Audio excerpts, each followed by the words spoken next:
Cara, muito obrigada pelo convite. De verdade, é uma honra estar participando desse podcast. Espero contribuir aqui nesse papo. A gente sempre começa contando para as pessoas quem é aquela pessoa no mundo offline. Então me conta um pouquinho quem é a Ana antes de chegar na internet. Não, eu acho que nessa época aí eu era um adolescente, né? Porque hoje eu tenho 20 anos. Não faz muito tempo que eu tô no digital, mas levando em consideração, nesses últimos 2 anos, foi no início de 2019 que eu comecei pra valer mesmo, que eu mergulhei no mercado digital, comecei a estudar, então fazia aí mais ou menos uns 2 anos. Só que antes disso acontecer, eu tava naquele impasse, né? Eu tinha estudado muito pra passar no Enem na faculdade, pra passar e tal, que eu queria nutrição, inclusive nessa época.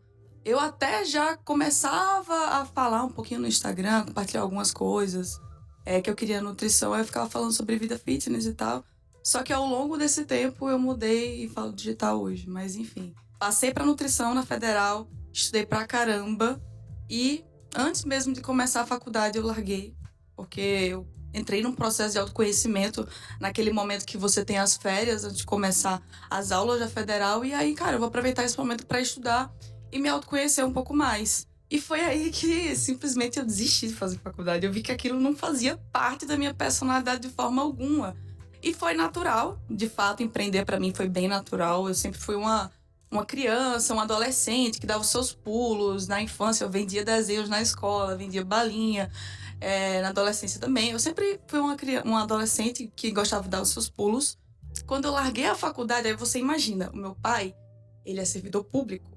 Minha família inteira é super tradicional. Eles são minha tudo da família inteira é estabilidade. super. Então. Não, eles acharam que eu estava louca, que eu tinha pirado, que é assim, você tá trancada nesse quarto, você tá enlouquecendo nessa tela aí, tá inventando de largar a faculdade, minha filha, não faça isso, que é só a faculdade que vai te dar o seu futuro e tal.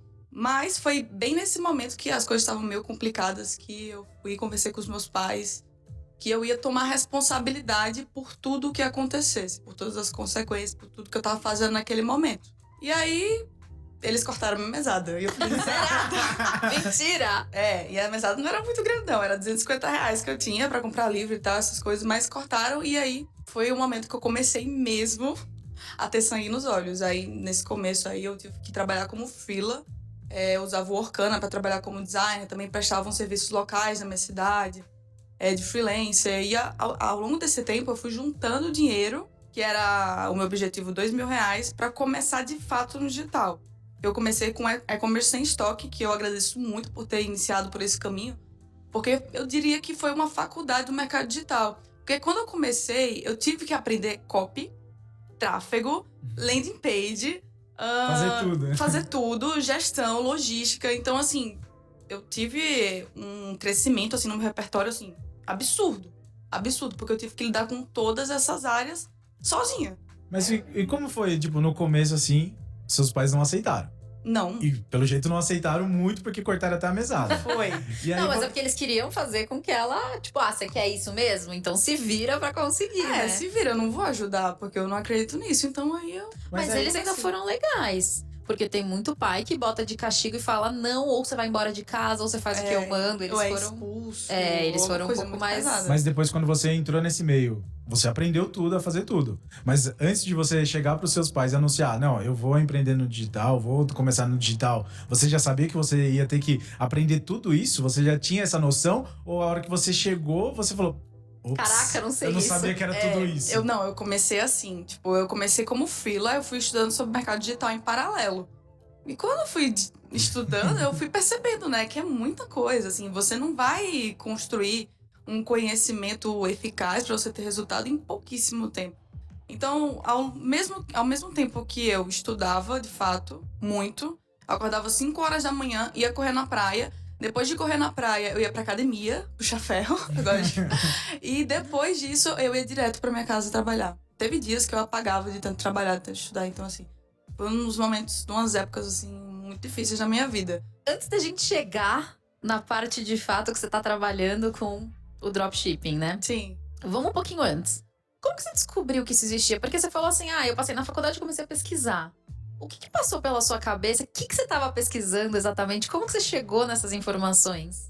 Foi uma coisa muito pontual. Eu vi um amigo meu que, assim, era amigo de uns colegas meus da escola, que ele tava postando, assim, umas viagens muito legais. Aí eu olhei assim, caramba, o que esse menino tá fazendo? Qual é a profissão dele? Eu quero saber.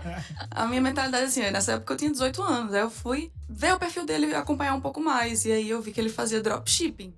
E aí eu falei, vou fazer isso. Vou começar por esse caminho.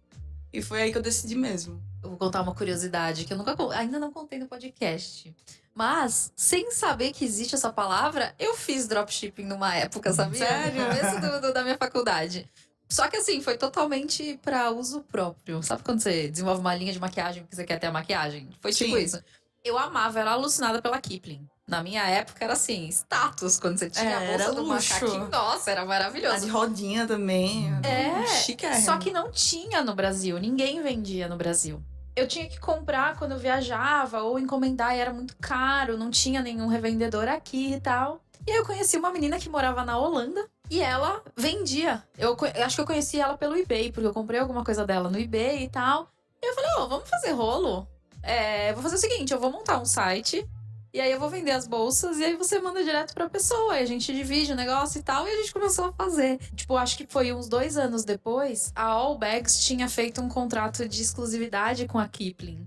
E eu fiquei tão conhecida que eles me mandaram uma notificação extrajudicial. Dizendo que eu Foi tava... conhecida pelo jeito ruim.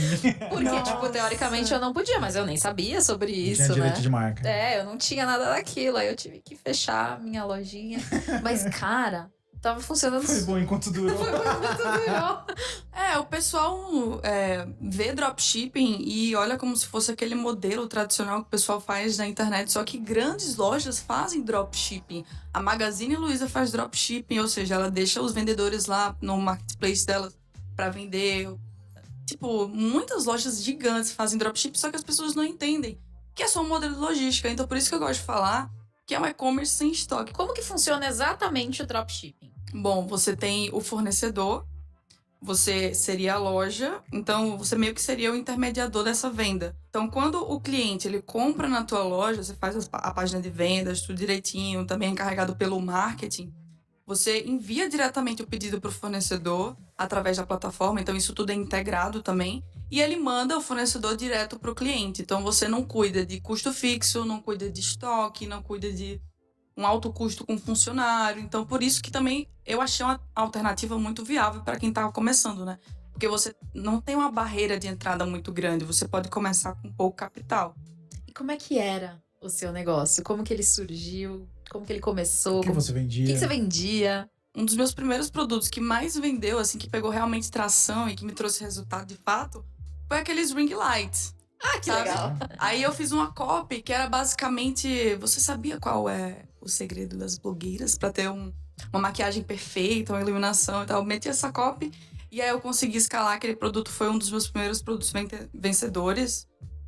No início eu comecei sozinha, minha loja, claro. Aí, enquanto foi escalando, eu tive que me virar na raça mesmo, a delegar, a construir a equipe, delegando primeiro o suporte, depois o operacional e tudo isso. Cara, é muito legal isso. Eu gosto muito de ver essas histórias porque a gente traz pra realidade que é possível fazer. Uma pessoa em Total. casa sozinha, sem mesada, Total. né, que não tinha apoio de ninguém, literalmente conseguiu fazer. Então você montou, você escolheu os seus... Como que era escolher os produtos? Você escolhia algum fornecedor de fora, daqui? Como que era isso? Fornecedor sempre internacional. Só que tem um porém.